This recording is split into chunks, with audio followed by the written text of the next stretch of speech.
Well, since many of you already know me, I don't need to introduce myself. I do want to say a special thank you to Bashir and Mishael. What a wonderful father you have. And I actually met your father at the first conference that the Next Century Foundation had. It was a conference in 2003 in Sussex, and the topic that I spoke on was the roadmap to Middle East peace. But it was there that I began a relationship with Sheikh Mohammed, and it's just a wonderful thing that you and he have saw fit to support this great organization. But now to my task at hand. There's a certain chief political columnist for Haaretz. His columns regularly appear in the Haaretz Herald Tribune edition. He lectured at the School of Journalism in Tel Aviv. He worked in the Washington Bureau of Haaretz. His expertise is the peace process and U.S.-Israel relations. I had the fortune of meeting him 13 years ago in Jerusalem when I was working with Henry Siegman on the U.S. Middle East project for the Council on Foreign Relations.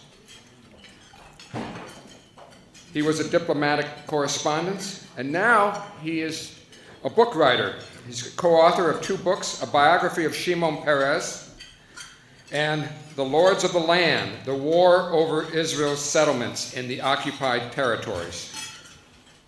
Final status agreement, the final settlement will be brought in front of the Palestinian people, and this is the case in Israel. The Knesset will have to vote, which didn't have the opportunity in '48 to actually exercise this ideology. The alienation in Israeli society.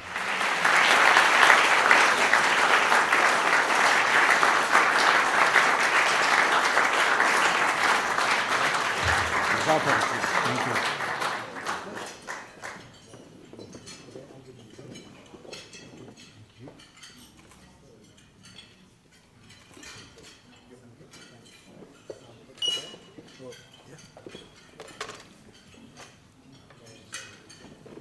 Since it was classified until this very moment, I didn't prepare anything.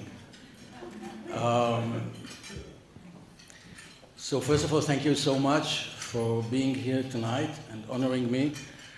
My claim to fame is that I'm getting awards only from Europeans. I never got an award from an Israeli government. I think that people who really deserve the award are my colleagues from the peace camp who go every Friday to Berlin, and my colleagues who are volunteering to take Palestinian kids to hospitals in Israel. We are just reporting about those good people, and I will end with you know, when I was Haaretz bureau chief in Washington, they told me that whenever you have to speak, you have to start with a joke. I will end with a joke that will tell you something about what I've been doing. I've been covering the peace process since Menachem Begin was prime minister. So it gives you an idea. It goes back to '83. And there is the famous story of the village fool who was unemployed, and he went to the rabbi and asked him if he can do something for him. So he said, yes, actually I have a vacancy. We are looking for someone who will stand at the gate of the village and will warn us when the Messiah comes. So here is the shofar, you know, this horn, and when you see the Messiah, blow the horn so we can get ready for him. The village fool was very happy that finally he got a job, and he asked, how much can you pay me? He said, you know, we have budget problems. It's always in the community, so I can offer you only 5 rubles a month. He said, that's all? He said, yes, I know it's not very much, but it's a lifetime job. So covering the peace process, Haaretz is not very generous, as some of my colleagues who are here can testify. But what I've been doing since '83, covering the peace process, and trying to put some sense into something that doesn't make a lot of sense,